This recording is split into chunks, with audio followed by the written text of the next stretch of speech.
So, ang question po is, how do you know if it's love?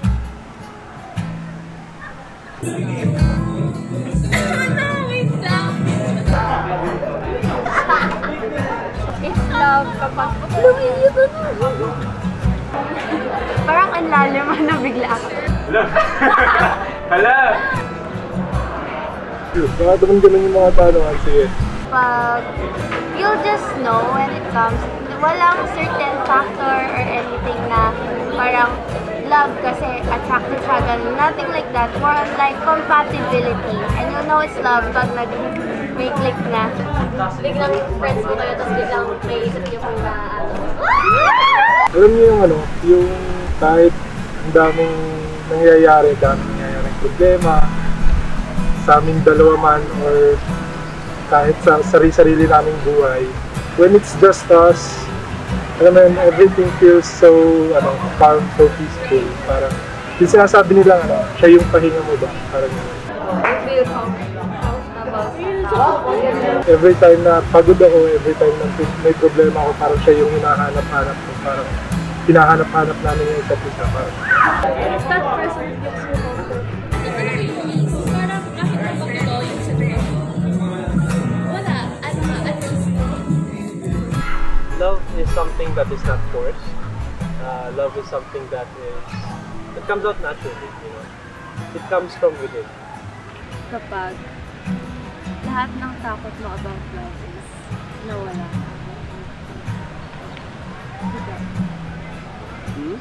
You don't have to force things out of yourself just to show love, but you can show love by just being there for the person. And yeah, listening, because listening is a very powerful action to show that you care. Explain kung bakit nagustuhan ka sana. Yung walang valid reason or walang reason talaga para magiging sabi mo lang. Walang sagot mo. Walang maging proper. Walang specific thing for to define na pagka naramdaman mo yun. You know it's love if at the end of the day, kahit hindi kayo okay in terms of relationship man yan with your significant other or either with your family or friends, kahit hindi kayo okay minsan, at the end of the day, you still go back to that. Kapag inspiration or parang meron pong drive para makita po siya. Like, you're going out of your way para lang gawin yung isang bagay para sa isang tao. When you love someone, you're committed, and love is more than commitment itself. It's being there for the person each and every day. You know it's love when you gave your all. Hindi naman limited for only one person. Kasi it also applies sa family, friends, kahit sa mga maliliit na bagay, kahit magtusok-tusok lang kayo sa canteen, ganyan. Like, that's love for me. Feel mo at home ka sa tao na yun. Kaya mong gawin lahat ng gusto mong gawin pagkasama mo siya. Ewan ko, pero feeling ko, when you're really comfortable with each other, or like, kaya mo ipakita yung really what's behind. Parang like yung another person, like personality. You feel empowered by the thought of them.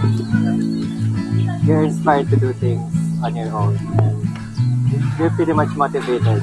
And you're confident that you can do anything because you're powered by love. you're willing to sacrifice for the other person. It's unconditional.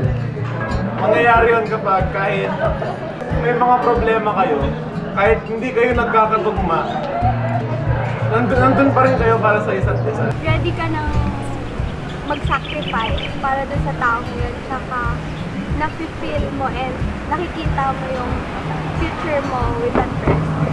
Pag kaya mo siyang tanggapin kahit sino pa siya ngayon. Kaya mo siyang piliin araw-araw. Wow! Wow!